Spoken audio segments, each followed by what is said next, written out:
2011 GMC Sierra 5.3 liter V8. What we got done on it for you guys today is still got stock converters there and right there. Then it winds into a single. Then this one comes with a third catalytic converter, flex pipe, 2 1/4 tailpipe. Then we continued that, or actually 2.5, sorry guys. And we did a 2.5 inlet and outlet pipe instead of the muffler. And then 2.5 tailpipe into a 3.5 inch stock GMC. You can see it's stock right there. GMC tailpipe, rolled edge. We'll let you guys hear it in a second. So basically we did a muffler delete on it.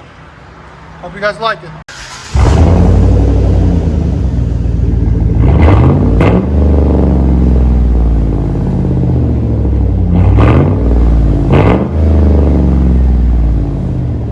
Not bad, not bad. They never disappoint.